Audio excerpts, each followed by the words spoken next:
You're listening to the W.L.E.R.E Real Estate Show, a podcast that discusses the intricacies of real estate investing with your host, Marcus E. Maloney. Marcus is a real estate investor best known for being the equity king. He's been awarded that moniker because he and his team find amazing real estate deals. He will be talking with investors who have done some transformational things in the real estate industry. They'll discuss their process, their strategies, and how their investments transform their lives and the communities they invest in.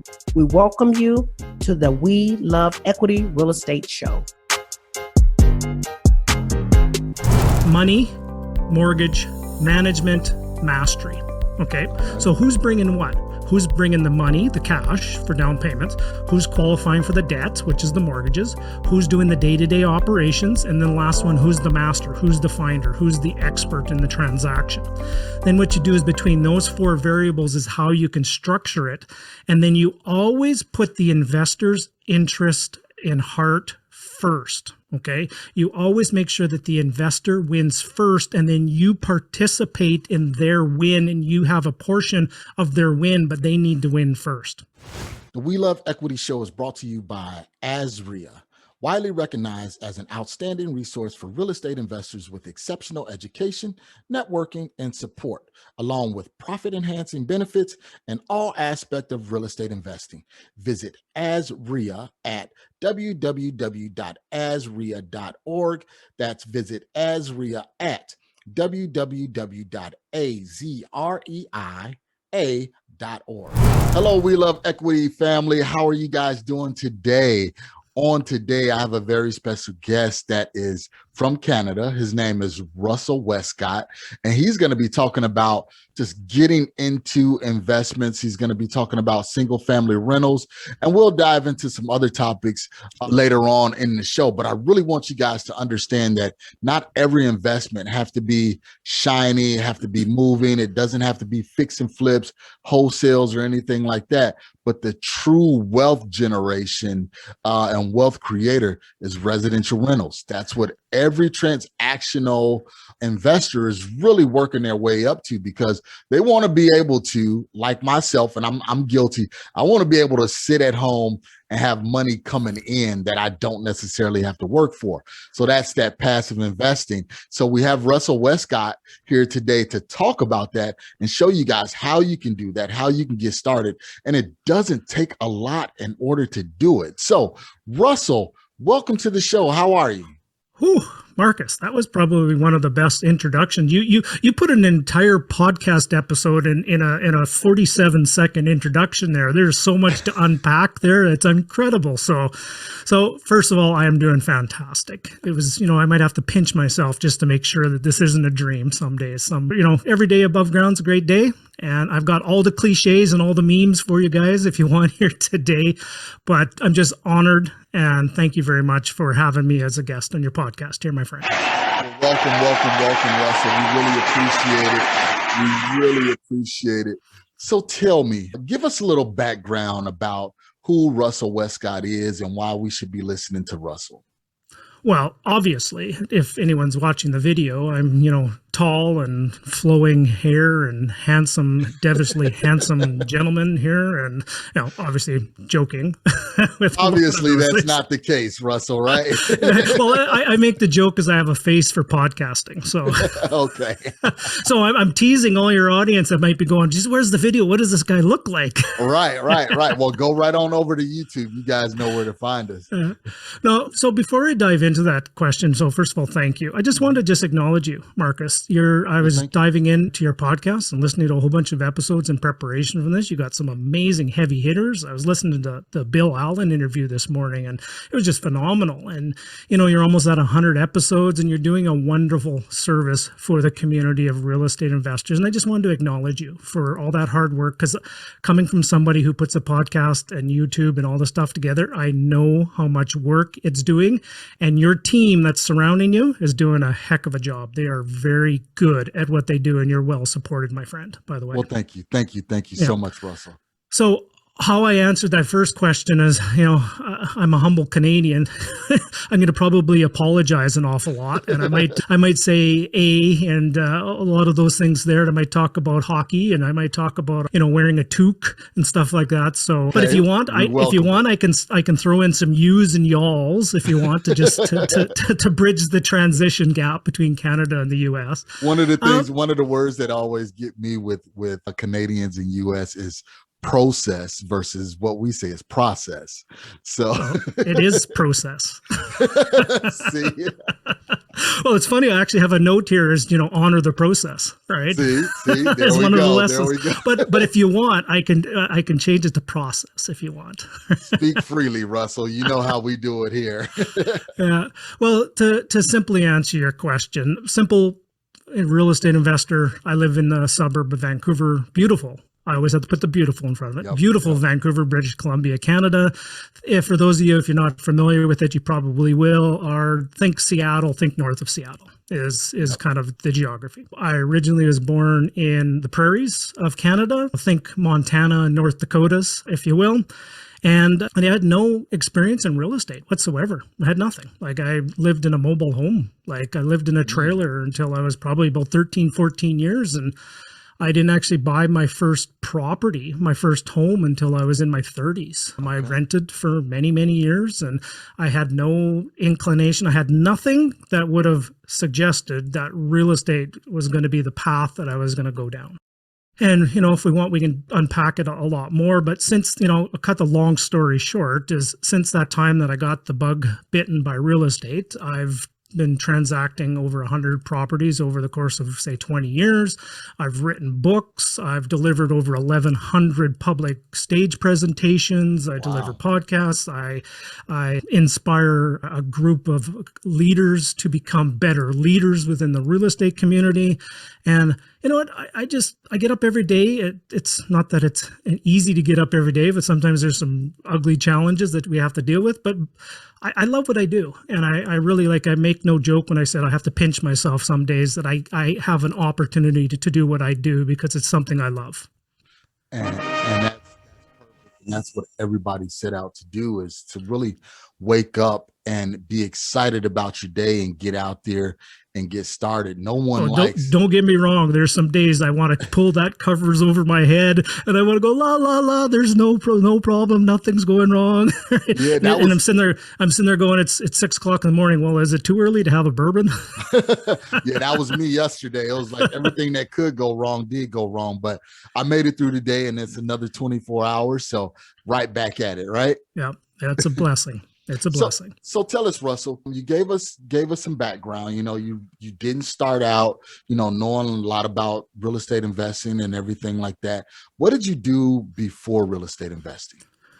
Well, Marcus, is there anything before real estate investing? Is it, it's like before real estate investing, just that's like your old life when you had to let go of who you were in order to become the new person, if you will. But yeah, I graduated from university with a marketing degree, a sales, marketing, general business from a Bachelor of Commerce from the University of Saskatchewan. I had no idea what I wanted to do and what I wanted to do, but one of my guidance counselors or one of my professors said one of the best skills, if you don't know what to do after university, one of the best skills you could learn is and best companies you can get into would be a company with the sales and marketing side.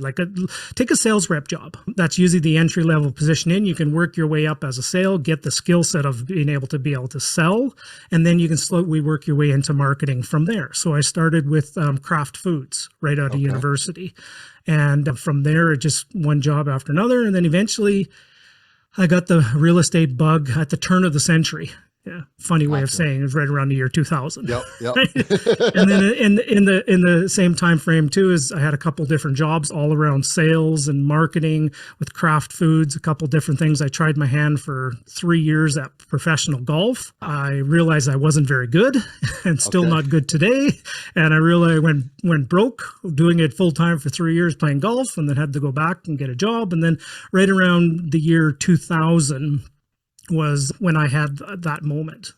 And most people have that moment where you sit there going, Peter Pan needs to grow up. right? Mhm. The Peter Pan syndrome needs to kick in, and I'm turning 30. I'm having a milestone birthday of 30, and I'm going, what the heck am I going to do with my life? Yeah. What am I doing here? I'm climbing a ladder. It might be leaned up against the wrong wall. I like what I do. I every day I make the best of it, but it's just, what's my purpose? And I was really struggling. And like any 30-year-old male, what do you do and who do you turn to for answers? Well, obviously you turn to Oprah, right? and I believe it was right around April of 2000 that Robert Kiyosaki was on Oprah. Okay. And it was the first time I've ever heard of this term called passive income, cash flow zone, cash flow quadrant, and then learned about Rich Dad, Poor Dad, dove into that thing. And it was the first time I really got exposed into real estate, which led into an entire journey in and of itself. Right. And real estate just kind of resonated with me because it fit a little bit more with my personality and I coined the term, I'm going to make sure I get this correct. A early mentor of mine, coined a term called the turtle in fifth gear, meaning that you're a turtle and you're slowly progressing every single day, but you're progressing at the fastest pace possible. And that's why I liked real estate, was because it really was a long-term game. It didn't move as fast as stocks. It didn't move as all this kind of stuff. I could actually take my time. I could learn. I could breathe. I could really crush it. And I liked the aspect of the people. I liked the aspect of providing a service for people's homes. I liked the aspect of going into a home and, potentially redesigning it and all those kind of things. So that's kind of the long and the short of it is I think I transacted my first place in 2002. Okay. And then I went on a 5-year tear where I brought a property a month for 5 years. So let's kind of go ahead. Because I I'll take a drink. I don't want to gloss over that. First of all, great words of wisdom from your counselor and your professor telling you, go and learn sales skills. Sell. Because you're selling every day. If it's not, you're selling yourself, selling your position, you're selling your ideas, even between me and my wife, we get up in the morning, okay, who's taking the kids to school? I have to make my position known that, hey, I don't want to take them. You take them. And how can I sell her on taking the kids to school? So it's very, very important. So guys, you all that's listening that really don't have any direction right now, get with a company that has a great sales background and learn about sales, especially if you're looking to get into real estate. That's one asset to really have. I would profess it might be one of the most important assets, to be honest. Yep. So you're 30 years old. You're in corporate America. Oh, wow. I'm only 30 years old now again. Oh, sorry. We're going back in time. Yeah, we're going back in time, Russ. We've got the DeLorean and the flux capacitor, and we're Michael J. Fox and Christopher Lloyd are with us, right? Yeah. Okay, got it. Back to the future. Got it.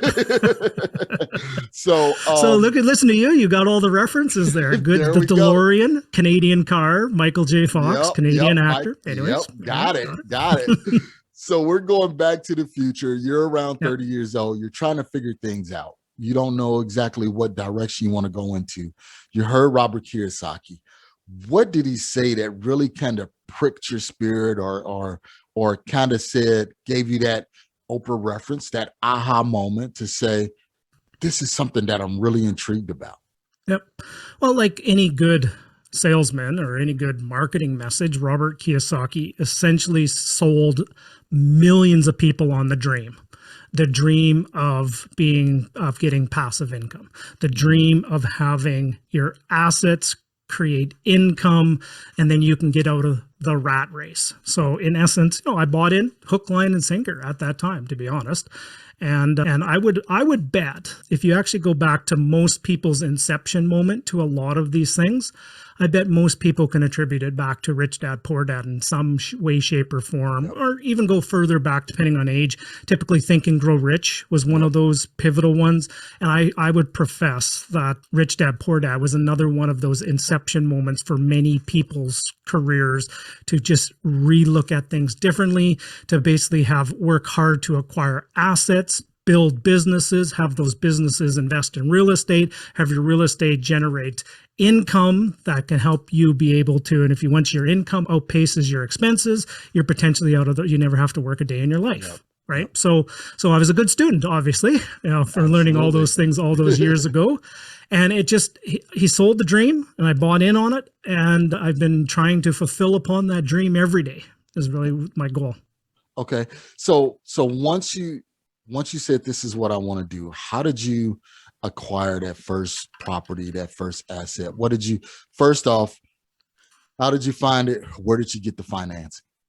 Well, here's the thing. So I saw that, got inspired, and now we're talking 2000, like the year 2000, 2001 at the latest. And I got, this was, we're going to start really dating ourselves here, Marcus. Okay. I can see there's a few ash blonde highlights in your hair too. So you're of a similar vintage than I am. Year 2000 is almost pre-internet in many respects. Yes. But there was an internet at the time. So I Googled Rich Dad, Poor Dad, and found that, read a whole bunch of Dolph DeRue's books and read all the series of Rich Dad, Poor Dad. And then there was a person up in Canada that was putting on some seminars. He was classifying himself as the Canadian Rich Dad. And he was having a conference in Burnaby, British Columbia. And I said, well, what the heck? Let's go to that conference. And at that conference is when I first ran into one of my earliest mentors, Mr. Don Campbell, who in Canadian circles is one of the OGs of real estate investing education and has trained more real estate investors in the country than anybody else. Wow. Okay. And so I met him at that time, and I won a little negotiating sales contest to get a report about the top investment towns to invest in Canada. And I used my sales skills and negotiation on the table. There was only like 2 reports, a table of 8 people. And I used my skills and negotiation. I maybe even probably, if I remember correctly, I probably just took it. But anyways, in this report, it talked about the best places to invest. And they were ranked 1 to 10. And I said, well, what the heck? If I don't know what I'm doing, I don't know where I'm investing, well, just pick number 1, right? Yeah. Pick number 1 on the list. And number 1 on the list was a city in Canada called Edmonton, Alberta. Okay. And for many of the Americans, Alberta is, let's call it the Texas of Canada, is what you would probably the best way to describe Alberta. But lo and behold, interesting to note is the week after that conference, I was scheduled to go out to Edmonton on a sales conference. And at that time, I found a realtor, a real estate agent. I connected with them and we met at a restaurant called Joey's on Jasper. And that was the start of things. And that business relationship, that first person I met is still my best friend to date. Never met him before. He's a business partner in this business with me. And from there, that's what I bought my first place from that first encounter. And then that's what led into a journey of learning how to buy multiple properties. And so wait. Oh, go ahead, please. Russ. I'm sorry. So I'll just keep going here. No, going back because you said something. So one of the things was, it wasn't some creative method that you came up with. You just said, hey, all of the market data show that Edmonton is the great place to invest. So you said, okay, I got that. Next thing was, okay, well, let me find a realtor that works that area. Boom, I got that. So it wasn't something very, very creative, something mind-boggling that you did. You just followed a normal course, a normal path, but it led you into the real estate industry and becoming wealthy because of that. And then also you said your realtor, you guys still never met? We'd never met before that first meeting, first dinner that we had. And since then we've become best friends. There you go. So guys, you see, it's very simple. Don't put up these imaginary roadblocks and say, well, I don't know where to go. I don't know where to invest. I don't know people in that area. Back then in 2000, it was a little bit more challenging to find the resources that you need than it is now. I mean, we have, internet, which is very, very user friendly now. Back then it wasn't. It would take you 15 minutes just to get 4 pages to load up. So, well, I actually, you said a mouthful there. One thing I want to build off of a little bit. And that's, back then we didn't have the internet. We didn't have the proliferation of content and information that we do today. And I was actually very glad that I didn't. It was really, truly, it was one, I make the joke all the time is why do I love going to shop at Costco is because when you walk in the door and you're standing at the shelf, you have two choices, the big one or the little one, pick one. If there were 17,000 choices of SKUs on there, you would be paralyzed in decision and paralyzed in paralysis by analysis, if you will. So in some cases, having all this information is fantastic. But at the same time, if you actually don't do anything with it, there might be too much and it might get overwhelming. Back when I got started, there was truly only one option. And that was, at the club that I joined at that time, they met once a month. There was really only one option to go through. There was no such thing as podcasts. YouTube was still fairly small, a lot of this kind of stuff. There was no options. And I actually attribute that to probably why I succeeded was because I didn't get the shiny object syndrome and I didn't spray all over the place trying to do 10,000 other things. I picked one strategy and I just made a point of eliminating all the obstacles for that one strategy. And then I just kept moving forward with velocity and taking action by learning by doing. Very good. Very well put. You just simplified everything, especially for beginners. Don't get trapped into 50 million different techniques and strategies. Find one, pick that one, focus on that one, and dig deep versus, spreading yourself too wide. So very, very well put, Russell. Now, don't get me wrong. I've made a lot of mistakes on picking that one, and I've pivoted my strategy over the years, but I've kept a fairly tight tolerance and a tight standard and a tight focus, but I have pivoted the types of assets that I do acquire. And that's, I think I've earned that right over time and wisdom and gray hairs. And I had a full head of hair one time, there used to be lots of waves flowing and now there's nothing but beaches, right? Gotcha. Oh, hang on. Don't you have a rim shot, the sound effect there? Marcus, that's all I got for jokes, by the way. Gotcha. Okay. So self-deprecating humor is probably the best way, right? Let me ask this. So you found this realtor and the realtor, he or she was sending you opportunities. Where did you come up with the financing and the capital? Because you didn't live in Edmonton, you lived elsewhere. And it was like, okay, well, how am I going to learn about this market? How am I knowing that I'm making the right decision? Well, here's the thing, and you just hit the nail on the head about something that I've been studying and trying to master and perfect for a better part of 20 years, and I'm still learning every single day, is at the time I did not have the capital. I actually had a good job, and I had in Canada we call them T4s, in the States you call them W2s, I believe. Yep. W2s. Okay. I had a good T4 statement which said I made good income and I could qualify for a mortgage, but I had no money. I was living in a basement suite renting, okay? So I didn't have the down payment. So I actually had to learn the art and the skill of being able to raise capital from other people. Okay. And in and of itself, that is an entire other podcast, but I've transacted essentially my entire portfolio using other people's capital. I've then perfected the process for myself by teaching others and sharing it with others. Don't go there. You want to say process. Oh, yes.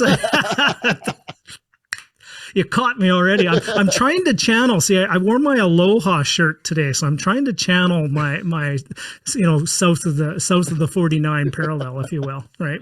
Sorry, I didn't mean to stop you. Go ahead, Russell. And so it just took the time to just learn how to raise capital from others. I've written books on it. I've taught, thousands, if not tens of thousands of people the way of doing that, as opposed to the same process. Okay. And go ahead, please. So, because I didn't intend to go down this road, but this is very good, especially for people, like you said, that are younger, don't have the confidence and don't have the capital. Starting raising that capital, what did you do? Because you were young, you were just getting started. Yes, you had great T4, W2 income, but you didn't have that down payment. How did you pitch to that person to give you the money for the down payment? Well, the first person that ended up working with me was a coworker, somebody who I worked with, and he was my hiking friend. He was my hiking buddy. So we had every weekend we would go out and do 4 or 5 hour hikes at the time. And, once I started getting bit by the real estate bug. Every weekend I would go out and, I would share with him, let's call him Tom. Yep. And I would say, Tom, I've just learned this. And did you know about this? And I'm doing this. And I've learned this about this market. And I've learned this strategy. And I met this guy that's bought 300 places. And I was just on fire. Like I was just lit up. I was like Louis Litt from Suits. I was lit up, right? And he saw that and he goes, holy moly, Russ. He goes, you've changed. There's something here. And he just fed off of the energy. He fed off the passion. He fed off this inferno that was building inside me. And at the same time, Tom had a track record where he bought a couple properties. Right out of high school, he bought a place. He put in roommates, some people he worked with. He sold a couple places. He made a few $100,000 on some transactions along the way. So he had a track record he goes, yeah, I love real estate. And then I showed him, here's the property I'm analyzing in Edmonton. I didn't have the money to buy it. And he goes, $90,000, that's it? Mm-hmm. And I said, yeah, would you want to work together on this? And that was as simple as it was. It was he fell in love with the vision, the passion, the enthusiasm.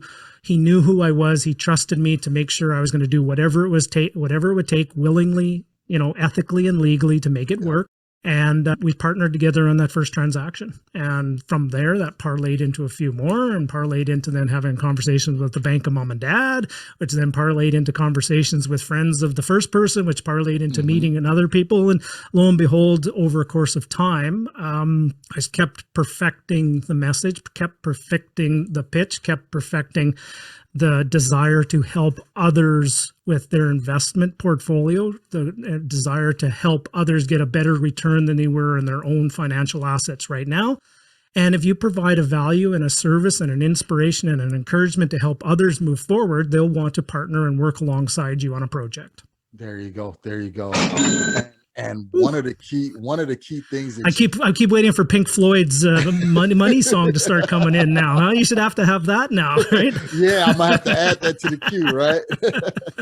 One of the things that you said there, Russell, that was very key, and one thing that I always tell people and that I always tell my students is you gotta let people know exactly what you're doing. You didn't know that just by having this conversation on your hike and everything like that with your good buddy, that he was going to say, hey, let's partner on this together. You were just fired up about what you were doing and what you were learning. And you was telling people, you were spreading the gospel of real estate, and people were like, wow, you know what? Russell is fired up about this. It seems like he's doing his due diligence. I know a little bit about real estate and I have some capital. Let's partner on this together. So man, we need to put a little amen at the end of that, eh? There you go.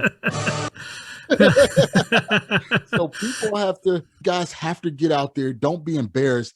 Even if you're a newbie, tell people about what you're doing. If you're excited about real estate, get out there and share it, spread the gospel with everybody, because you never know who you encounter will be one of your money partners. Yep. It's just, it's, to steal a Gary Vaynerchuk, a Gary V term, it's just you're documenting and sharing your journey. And essentially, but make sure you share it with enthusiasm. And there was no sales pitch. There was nothing involved other than I was just fired up, and I was so excited and lit up about my learning.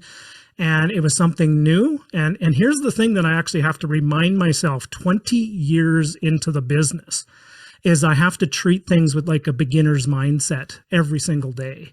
Like, how do you do, if you've done 100 transaction, how do you do your 101st transaction like it's your very first transaction ever? How do you keep that passion, that fire, that excitement, having that beginner's mindset on trying different things it's absolutely key. I'll give you a real life example. Yesterday, trying things new for the first time. 20 years in this business. I actually did my first TikTok yesterday. I put my first TikTok on, first ever. Right? And I'm sitting here with my big fat thumbs trying to figure this out. And so I needed a good coach. So I asked my 18-year-old daughter to help me with that. And she's going, Russell, what are you doing? And I go, I'm trying to do a TikTok. She's laughing at me. And after it was done, she goes, I heard the eye roll. She was rolling her eyes. And then at the end, she goes, Russ, just put lots of hashtags. Yeah, I still utilize my 13-year-old for some of our social media stuff because I'm like, hey, you know what? I don't have time to learn all of this. You already know it. You're a master at it. Just help dad out. Help me Yeah, out. exactly. Or just do it. Or just do it. Exactly. Yeah, make me look good. Make me look as popular as Taylor Swift. And then, oh man, you just saw the eye roll I got from that one. So, okay, she goes, Russell. I'm not a miracle worker. Not a miracle worker, huh? So tell me about this first deal, Russell. So now you got the capital to do it. You have the real estate agent in place that's sending you deals. You're analyzing this deal. What specifically were you looking for? So as a newbie coming in and they want to get into buying their first rental property, what were you looking for and analyzing back then? So we're going to geek out here for a second. Yep, 12719 122nd Avenue in Edmonton, Alberta, the Calder neighborhood. You always remember your first. Always. Yep. Technical term, it was an up-down suited house. It had a suite, a lower suite, and up on it. And I just kind of analyzed it based upon some cash flow numbers. I'm trying to figure it out. But at that time, remember Robert Kiyosaki, Rich Dad, Poor Dad, Dolph DeRuse, one of the things they were talking about is find a place that doesn't have a garage on it and then add value to it by building a garage on it. Mm-hmm. So this place had this up-down suited house and had a space in the back that had no garage on it. So I was going to buy it, then put a garage on it and raise the value. The one thing all those books left out about it was that you actually have to own the place and you actually have tenants and you have to actually manage the tenants and the tenants actually have to pay rent and the tenants don't die on you, which I had on my first property. The tenant in the basement passed away on me. And it was just one of those experiences over the first year of doing it. And I was just like, holy moly, this is more difficult. What chapter in the book did it say that the tenants are going to die on you, right? and so, after about a year of owning that first place, I said, you know what, this isn't the property for me. I turned around and sold it. I lost about $700 on the whole process. And I figured, you know what, I made all these mistakes. I made literally every mistake in the book of doing my first transaction. I bought it, qualified for financing, raised the capital from somebody else, owned it for a while, bad management at the time, sold it and lost after tax write-off. Let's call it $500. Mm-hmm. That was probably the best $500 of education that I ever could spend. And people go, well, that was a really bad property. Actually, it's probably my best property because it got me to take action. And I realized if I did everything wrong and I still, paid the tuition of $500, all I have to do is one more thing right on the next transaction and we'll just keep moving forward. It'll be profitable. Okay. Yep. Yeah. And lo and behold, from there, it just kept growing. Remember, turtle in fifth gear just kept growing, and I look at it every day of what I need to do. And I've actually repositioned the turtle in fifth gear a little bit after reading some Simon Sinek work, and I'm looking at it as now the infinite game, where how do you, not just legacy, but then how do you then put something out that lasts even beyond the legacy on the infinite side of things, not just the long-term side of things. Okay, man, that's sorry, I didn't mean to get really deep on you there. No, that's great, because a lot of people, they look at that. They look at, well, what can I do to build wealth for myself and maybe my kids? But when you're looking at it long term for generations down the line, there's specific things that you need to do in order. Yeah, well, that's one of the things that I would imagine you're trying to accomplish with your podcast and all the content you're putting out. These digital things now can last forever. Yep. And that's one of the things that I've been doing with the content I'm trying to create I've had more than 20 years experience. I've been blessed by some of the most influential real estate people out there, the Ron LeGrands of the world, people like that who I know very, very well. And now because I've been so blessed. I need to become a blessing for the next generation of that. And that's what I'm trying to look at, is all my content I'm creating is now legacy pieces to inspire a new generation of Marcuses, a new generation of Russels to come into it. And I'm not afraid to share all the bad steps and the mistakes and the landmines and all the problems that I faced and the struggles and the mental illnesses and the depressions and all this kind of stuff. I'm not afraid to share that, because that's the real story. Most people don't share the struggle and the dark side of it. They all share about how much and how rich you're going to get and how much money you're going to make and you're going to leave your job, but nobody shares the challenge and the struggle and sitting there and looking at your lovely wife going, holy moly, I don't know how we're going to make mortgage payment next month. This renovation project is going so over. I don't know where the money's going to come from to do this. Like there can be a really dark side to this. And if people are not prepared for the dark side, I fear some people could get really wiped out quite quickly on this if you're not prepared for it. Ask millions of real estate investors in 2008 down south. Yep. Yeah. And it's great to always be an optimistic, but at the same time, you have to do your due diligence, people, in order to know, okay, what are the downsides here? And if my downside is me losing $500, but I get this great education and I learn these different processes and systems, then hey, that $500 is the best $500 investment there is out there. Now, going forward, I know if I just tweak one little thing, I can be profitable. And then after that, if I tweak one more thing, I can really start generating some income and some wealth. So we don't have to have those tough conversations with the family and say, yeah, no, we can't do a vacation this year. Or, yeah, babe, I don't know. Yeah, babe, I don't know how I'm going to pay the mortgage this month. We need help. So that's very, very true, and things we have to consider. Yeah, and that's what I tell a lot of my coaching clients and people I work with is, don't ever fear the mistake. Actually, the mistakes will be better teachers than probably the wins. For example, how you handle the $500 mistake will directly impact how you handle the $5,000 mistake, handle the $50,000, handle the $5 million, $50 million mistake. Yep. So if you haven't learned the lesson from the one before, you're going to have to repeat the same lesson, but the stakes get higher each mistake that you make down the road, and make sure that you keep moving forward with it. And the other thing I share with people is just be aware that just like real estate markets, there's cycles. There truly are cycles. Ups, downs, flats, skyrocketing ups, skyrocketing down, flat as the pancake, right? Mm-hmm. There is cycles in real estate. There are also cycles within yourself. Meaning there'll be times where you need to fall back in love again with your portfolio. You'll be extremely high at one time when you're in flow and you're in momentum, or you may actually be down and depressed and you can't get out of bed on certain things. So just understand that there are cycles in real estate, and there's also cycles for you as a real estate investor at the same time, and just be aware of them. Mm-hmm. And you have to, like you said, be aware of those cycles. And it's okay, when you have those down seasons, when you're, crying and I don't know what I'm going to do. It's okay to go through that for a brief moment. And then you have to pick yourself up and say, okay, I got out of that. I made the mistake. I lost $5,000. I lost $50,000. How can I recoup, pick myself back up, and jump right back into the game? Yep.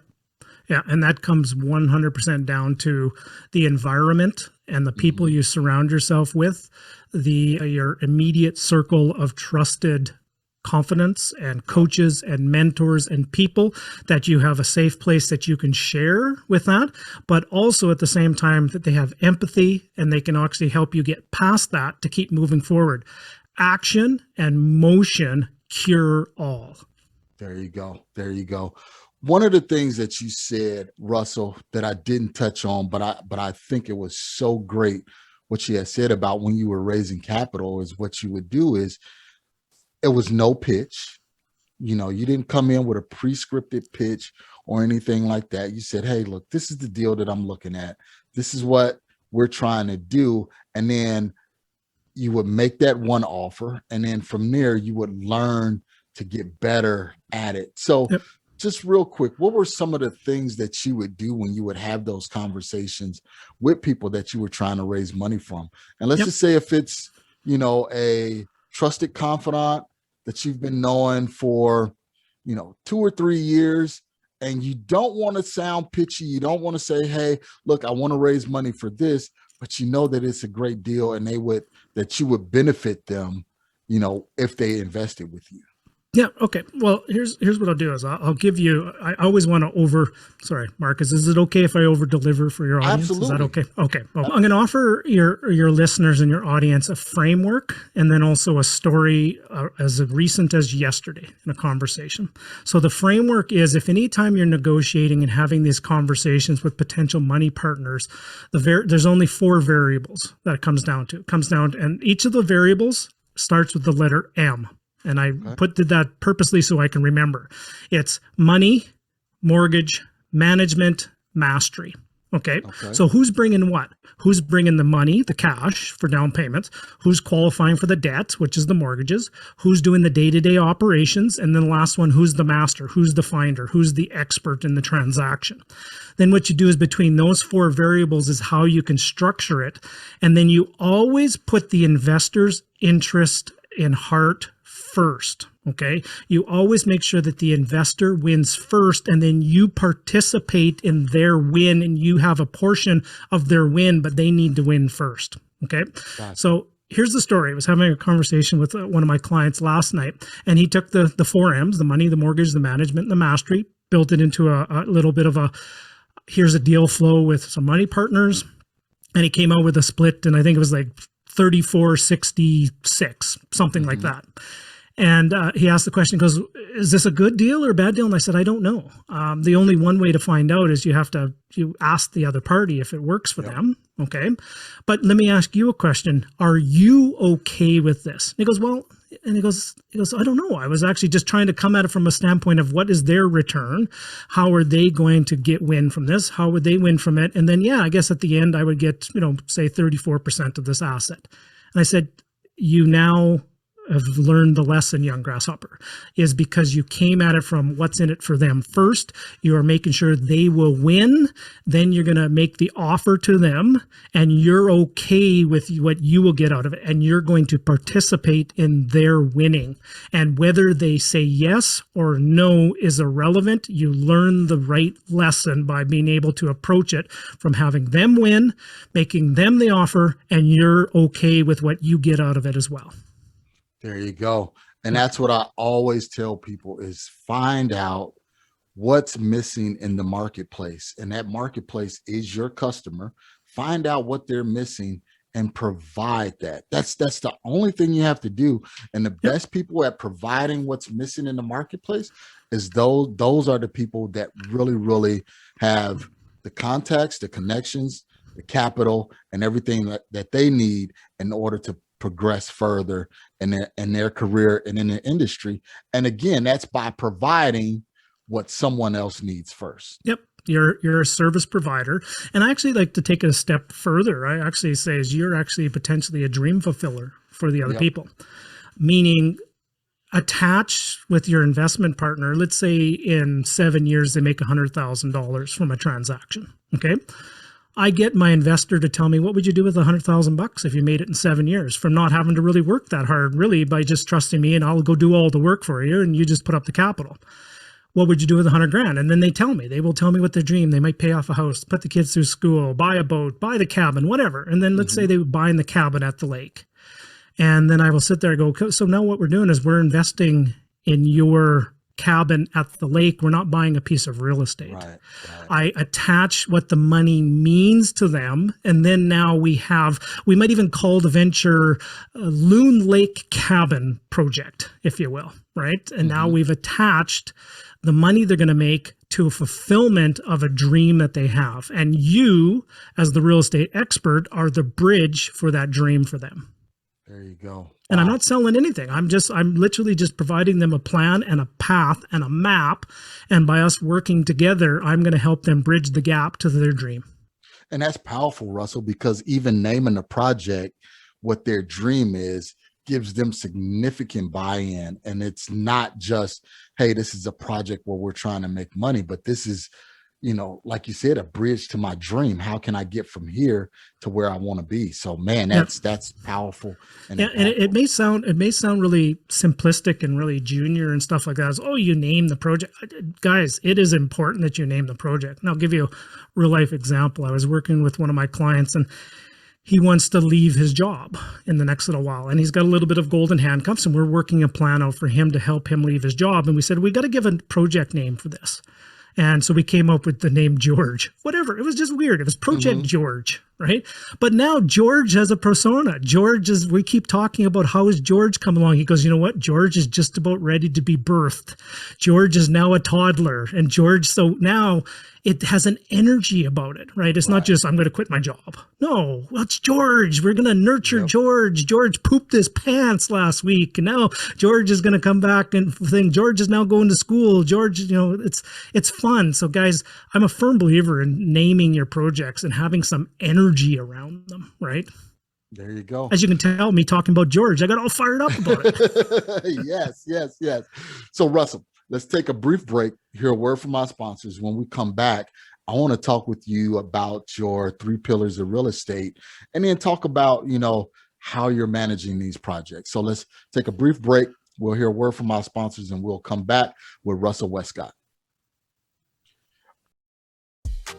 PropStream is the industry's #1 tool for locating distressed properties and connecting with highly motivated sellers. With 100% coverage across the U.S., PropStream provides a deep dive into any property's specific details, making it easy to generate lists of distressed properties and contact to the owners. No other product or service can compare. Gain access to MLS property details like expired listings. You can pull accurate comps, even sale prices in non-disclosure states. This information is typically reserved for licensed real estate professionals, but it is also available to you in PropStream. Gain access to unlimited nationwide property search, comparable home sales, targeted marketing lists, and owner contact lookup, built-in marketing tools, hundreds of filters to search and sort leads. Start your free 7-day trial now by going to proud.propstreampro.com/WeLoveEquity. All right, guys, we are back with Russell Westcott, full-time real estate investor based in the northern country and Canada. And he's talking with us about really just building that portfolio of rental properties, residential rentals, in order to retire or do whatever you want to do in life. That way you can have that passive income. And he has these 3 pillars of real estate. So, Russell, you want to introduce us to your 3 pillars of real estate? Yeah, absolutely. But before we do that, a quick little tip and factoid about Canada, if you're interested. Are you interested in some Canadian trivia? Now, I might get the number wrong a little bit, but I'm going to be pretty close. More than half of the Canadian population actually lives below the 49th parallel. Did you know that? No. and I think 80% of all of Canada's population lives within 100 kilometers or within an hour of the 49th parallel as well. So I guess we all just want to get as close as we can to the U.S. without going to the U.S., I guess, right? Yeah. Well, but we're actually, I think we're finally opening the border here in the next little while. So yeah, I know, because you guys been having some stringent criteria for opening up. So. That could be another conversation, my friend. Okay, so the 3 pillars of real estate. I will give 100% credit to my business partner for this one, Mr. Jason Mattern. If you're listening to this, it's 100% his creation. And it doesn't have to be, when you're going to hear it, everybody's going to go, well, that's simple. Yeah, simple in concept, difficult to execute against. Okay, so I'll tell the 3 pillars are, and then I'll back up with the story and move forward. Okay. So the 3 pillars are what you buy, where you buy, and who you rent to. Okay, those are the 3 pillars: what you buy, where you buy, and who you rent to. And of those 3 pillars, the most important pillar is who you rent to. Okay. Very few real estate investors, and I talk conversations every single day with real estate investors. Very few real estate investors can tell their tenant avatar and their tenant who their tenants are. They don't know nothing about their tenants, but they can tell every pro forma they read. They can tell all the numbers, and I say, okay, tell me about the tenant. What is their avatar? Well, I don't know. Somebody was going to pay me $2,000. Well, that's a terrible avatar. Right. So if you actually stop and think about who's going to rent the property, who's going to be the customer, and then you have a clear vision of exactly who's going to rent it, and then you think about that, okay, now I'm going to design the property to fit that tenant profile and the area where that tenant will want to live. It's all about the experience for the tenant. It's about the experience of building the right house in the right area for the tenant demographic that you want. Now, I'll give you a real life example. So we were out designing some new suited homes for some clients out in one of our new subdivisions that we're building homes. And we'd sit there and go, okay, we would sit there on site. My business partner would sit there on site and we'd sit there and go, okay, there's going to be a truck in the garage. No, there'll be a car in the garage, a truck in the driveway, and the other side of the garage will have all the garbage cans and the junk, and the tenant in the lower suite is going to have to park over here, and that tenant, are they going to walk all the way around the front, around this fence, around this, to bring it in, to walk to the back of the house, to then be able to put take their groceries into the garage, or into the back of the house where their suite entrance was? And we're just saying that just makes no sense. So what we would then do is we redesigned the house design to have the parking pad off the garage in the back for the tenant, and then built a walkway from the back alley right to the tenant's door. Yeah. And the tenant would just pull there, they'd walk straight in, and it was, an additional, $5,000 for some concrete, some walkways and stuff like that. But we designed the tenant experience first before we actually built the house. Right. And there's just multiple examples like that. Like, for example, we'd sit there when you're building the houses, you could sit there and go, well, let's move the garage in the back. We'll move it a little bit closer to the house because we can do it.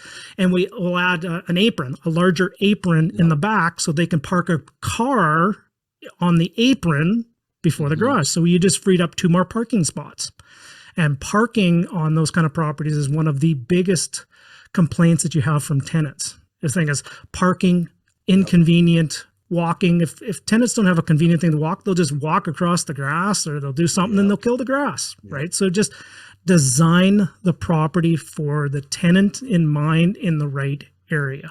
So that entire 3 pillars is just a fresh, different way of looking at it, different way of looking at real estate, coming at it from a standpoint of the customer first, and then working backwards and reverse engineer the asset in the area to have a better experience. And that was one of the biggest lessons I wish I would have learned earlier. I bought something because it was cheap, and that was it. And it's funny that we talk about this, Russell, because I didn't know that these were your 3 pillars, honestly. What you buy, where you buy it, and who you rent it to, because that's one of the things that I look for when we acquire an asset is who is the end product is going to be for, and that way we can start building everything around that. Because once you have a happy tenant, and it goes back to customer service, once you have a happy tenant, you have less vacancy. Less vacancy means more income. You have a happy customer, so you have that less turnover. And that's one of the things that I always tell people is, like you said, who is this product going to be for?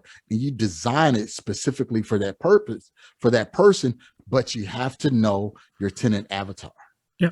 And let's just use it in real hard numbers here, if you will. Everybody has their own numbers of what it is, but let's just use an assumption that every tenant turnover will cost you $1,500 to $2,000. Yep. Depending on if you're vacant for a month or two, it'd be even more, right? So if you actually have a better tenant experience and you actually extend the tenants out there, and let's say every year goes by, you save that extra $2,000. Remember that example of that putting an extra $5,000 in some concrete and walkways? Within 2 years, it pays for itself, and you're probably going to have a better tenant experience, and you'll actually get probably a better resale at the end too, because you designed it with the customer in mind. There you go. So over 20 years. And here's, if I really want to geek out, if you design it into the build process up front, 80% of it will be included in the mortgage. So you're only going to be on the hook for 20% of that $5,000, which is what, $1,000. So essentially it costs you $1,000 of capital to have a better tenant experience. There you go. There you go. So guys, I hope you're ingesting all of this from Russell, because he's given us quite a bit. I'm giving you heartburn and to ponder on today. I mean, no, it's good stuff, you know, because a lot of people always talk about the quick, fast turnaround, but really all real estate investors, no matter what kind of investing that you're doing, normally they're investing so they can acquire residential rentals or commercial rentals for the passive income. I don't care if you're wholesaling, if you're a fix and flipper. Normally, once you get that money, you say, okay, where can I get a better return on this money? And it's usually in the passive income side. Yeah. Yeah. There's a wonderful thing about, and sorry if I'm going to reference another Canadian, but you guys will understand who he is. Mr. Wonderful, Kevin O.L.E.R.E. Yep. Kevin O.L.E.R.E. I heard a presentation he once said, is he goes, guys, you're sorry if this is a little bit graphic or this is a little bit bold. He goes, every dollar you have is like a little soldier, and that little soldier's job is to go out and bring home more soldiers and conquer more soldiers and bring more soldiers home in the war of what you want to do. So your money and your capital doesn't care where you invest. It has no ego. What it just wants to do is it wants to work. So put it to work in projects that are going to work for you, and they can actually start attracting more little dollars and have little babies, if you will.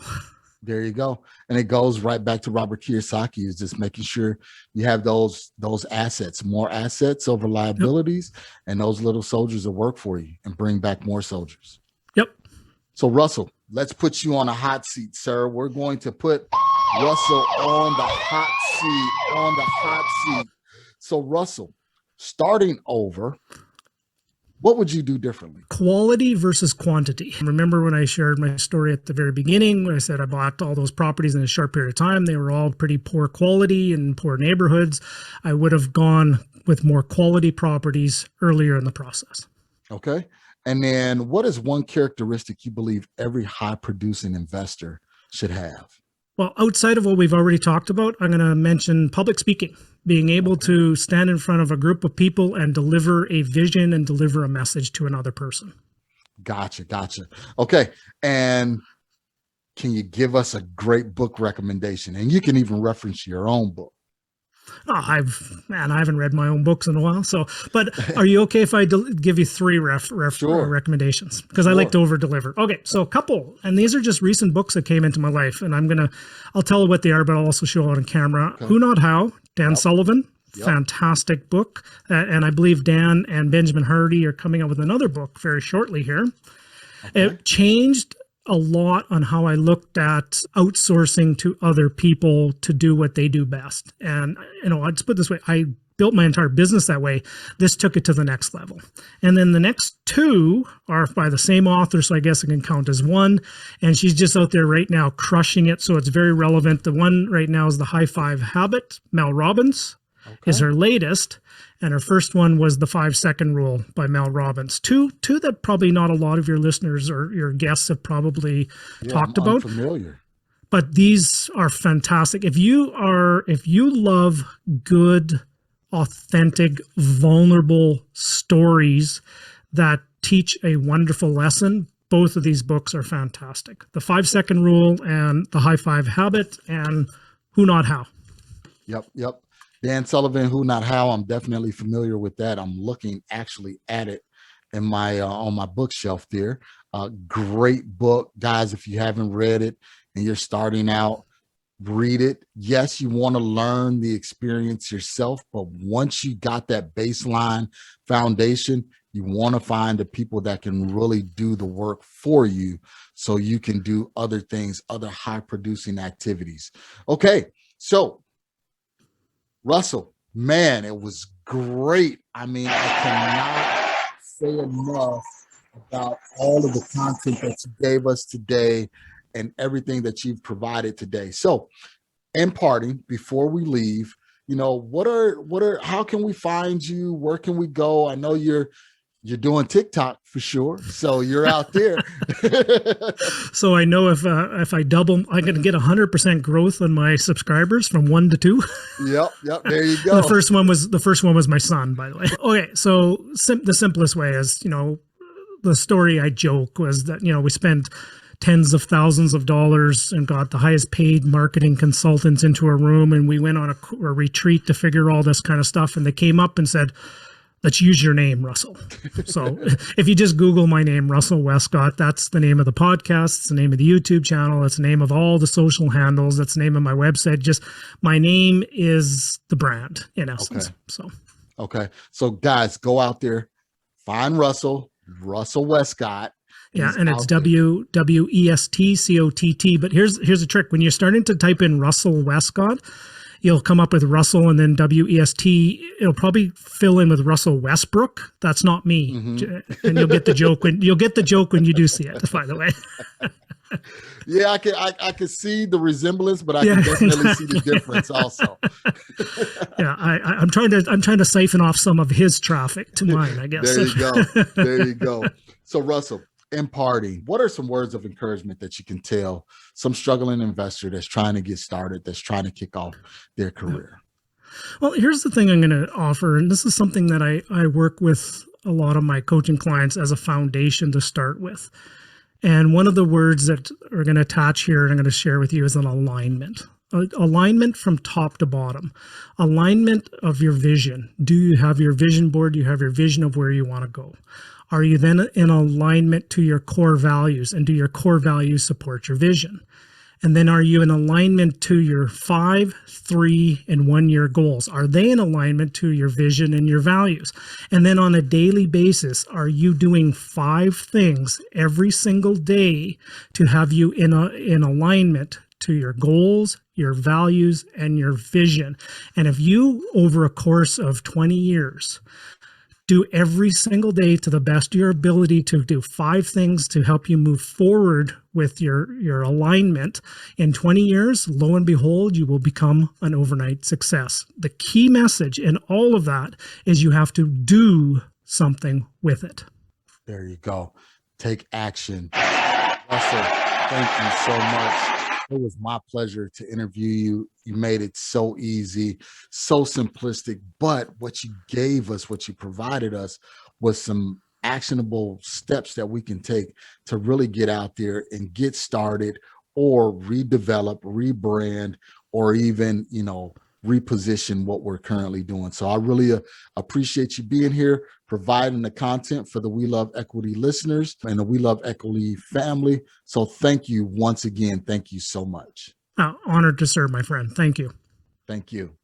All right, guys, that was a pleasure for me to introduce to you all Russell Westcott. Again, we just scratched the surface. He has tons of units. He's doing quite a bit in the real estate industry, in Canada, and looking to position some things down here in the States. So take what he said. There are some things, his 3 pillars, what you buy, where you buy it, and who you rent it to is very, very important. That's 3 things that he said that you need to take away and use that, when you're looking to position your rental property. And then also, he said, when raising capital, it's the money, the mortgage, the management, and the mastery. So when you're positioning yourself to raise capital, what do you bring to the table? If you bring the mastery, you have to make sure you exemplify that and let people know. And then also alignment in your vision.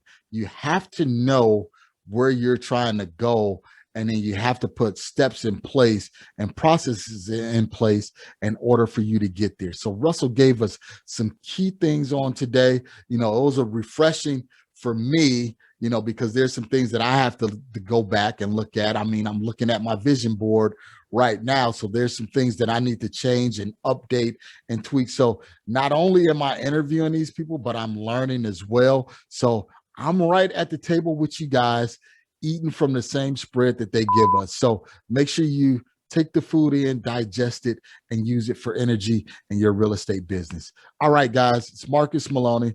I'm signing off. You know where to find me. Go to marcusemaloney.com to get all the free content in regards to wholesaling, real estate investing. You know my handles, Twitter, MRCS Maloney, Instagram, MRCS Maloney, and then just Google my name. Facebook will pop up, Equity Realty and Investments. But guys, thank you so much. And if you find this content valuable for you, and I hope you do, feel free to give us a review. You know, these reviews definitely let us know if we're headed in the right direction and providing the resources and the content that you guys are looking for. So you know what to do. Always, always, always remember to enjoy the journey, and I will see you on our next episode. Thank you for listening to today's show. I picked up some great actionable items, and I'm sure you did as well. If so, let me know. You can always reach me via social media at facebook.com/MRCS Maloney, Twitter at MRCS Maloney, and of course, IG at MRCS Maloney. You can also always reach me via email at mmaloney@equityri.com. Make sure you reach out to our guests as well. You can always find their contact information in the show notes below. If you have not subscribed already, what are you waiting for? Join the family. And while you're at it, leave us a 5-star review. This is how we tell if we're providing you with what you need for your journey. If there's someone you would like for me to interview, or if there's a subject matter you would like for me to cover, please let me know. Finally, if you're looking for additional information about real estate investing, go to equityrealestateblog.com. Also, youtube.com/Marcus Maloney. Until next time, family, always enjoy the journey.